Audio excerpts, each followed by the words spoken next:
মুসনাদে আহমদের ভিতরে নবী করিম সাল্লাল্লাহু আলাইহি সাল্লাম থেকে একটি হাদিস এসেছে। নবীজি সাল্লাল্লাহু আলাইহি সাল্লাম বলতেছেন, আস-সুহুর আকলুহু বারাকাতুন। আমরা যে রোজার মাসে আমরা সেহরি খাই এবং ইফতারি করি না বলেন তো? আল্লাহ রাব্বুল আলামিন দেখেন এই উম্মতি মুহাম্মাদিকে আল্লাহ তাআলা কত ভালোবাসেন। সেহরি খাই, ইফতার করি কাদের উপকারের জন্য বলেন তো? আমাদের উপকারের জন্য।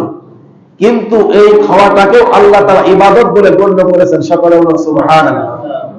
আপনি কষ্ট যাতে না পান সেহরি খাবেন, কষ্ট যাতে না পান ইফতারি করবেন, এটা আপনার শরীরের জন্য উপকার। কিন্তু আল্লাহর নবী সাল্লাল্লাহু আলাইহি ওয়াসাল্লাম বলতেছেন এই সেহরি করলে, ইফতারি করলে এটা হলো ইবাদতের সওয়াব হয়। সকলে বলুন সুবহানাল্লাহ। এই জন্য সেহরি খাওয়া, ইফতারি করা এটা হলো ইবাদত। নবীজি সাল্লাল্লাহু আলাইহি ওয়াসাল্লাম বলতেছেন, দেখেন, আস-সাহুর আকলুহু বারাকাতুন। সেহরি খাওয়া এটা হলো বরকত। সকলে বলুন সুবহানাল্লাহ। ফালা তাদউহু, তোমরা এই সেহরি খাওয়া কি করো না, ছেড়ো না। ওয়ালান আইয়াজরা আহাদুকুম জুরআতান মিন মা, যদিও আজলা করে, হাতের মুঠো করে এক মুষ্টি পানি যদি তুমি পান করো, তবুও তুমি ওই পানি দ্বারা কি করো, সেহরি করো। কারণ সেহরির ভিতরে বরকত দিয়েছেন কে বলেন তো? আল্লাহ রাব্বুল আলামিন বরকত দেন। আল্লাহ নবী বলতেছেন, ফাইন্নাল্লাহা আযজা ওয়া জাল্লা ওয়া মালাইকাতুহু ইউসাল্লুনা আলাল মুতাসাহহিরিন।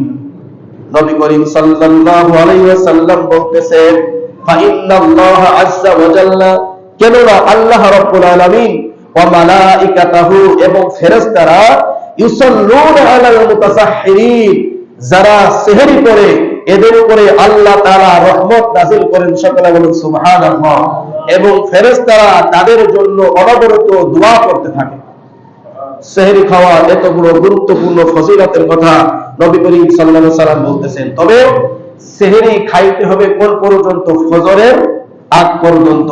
ফাল আনা বাশিরুহুন্না ওয়াবতাগু মা কাতাবাল্লাহু লাকুম ওয়াকুলু ওয়াশরাবু হাত্তা ইয়াতাবায়্যানা লাকুমুল খায়তুল আবয়াদু মিনাল খায়তিল আসওয়াদি মিনাল ফাজর।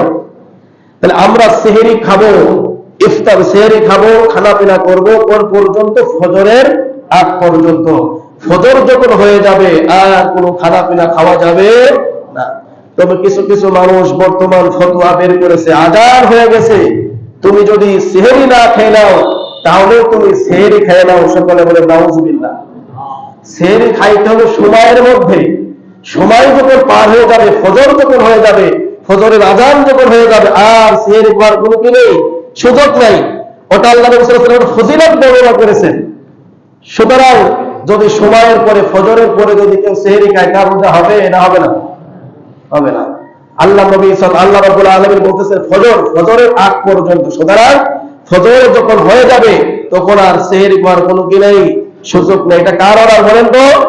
আল্লাহর অর্ডার। সূরা বাকারার ভিতরে আল্লাহ রাব্বুল আলামিন বলতেছেন, এবং কোন পর্যন্ত? ইলাল লাইল, এই থেকে ফজর থেকে শুরু করে কোন পর্যন্ত চলবে? রাত পর্যন্ত, অর্থাৎ মাগরিবের আজান পর্যন্ত, মাগরিবের সময় পর্যন্ত, সূর্য ডুবে যাওয়ার আগ পর্যন্ত এটা বলবৎ থাকবে। সূর্য যখন ডুবে যাবে এরপরে কি করতে হবে বলেন তো? ইফতারি করতে হবে। সুতরাং আমার আপনাদের ঈমান ধ্বংস করার জন্য কোন ব্যক্তি যদি বলে ফজর হয়ে যাওয়ার পরেও তোমরা সেহরি খাবা, কারণ সেহরির ভিতরে বরকত আছে, তাদের কথা আমরা সকলে মানব না। এটা ভালো করে মাথায় রাখবেন। যদি আপনি ফজর হওয়ার পরে সেহরি খান, আপনার রোজা হবে না, সিয়াম হবে না। এটা নবী সাল্লাল্লাহু আলাইহি ওয়াসাল্লাম কোরআন কারীমের আয়াত থেকে আমরা জানতে পেরেছি। তবে হ্যাঁ, সেহরি খাবেন কোন সময়? একদম শেষ সময় খাওয়া, এটা হলো সুন্নাত। কোন সময় খাওয়া মানে তো? শেষ সময় খাওয়া সুন্নাত। কারণ নবী সাল্লাল্লাহু আলাইহি ওয়াসাল্লামের এক সাহাবী বলতেছেন, আমরা নবীজির জামানায় সেহরি খেতাম এমন সময়, সেহরি খাওয়ার পরে 50 আয়াত তেলাওয়াত করা যেত, এতটুকু সময়ের মধ্যেই ফজরের আযান দিয়ে আমরা নামাজ পড়তাম। কয় আয়াত বলেন তো? 50 আয়াত।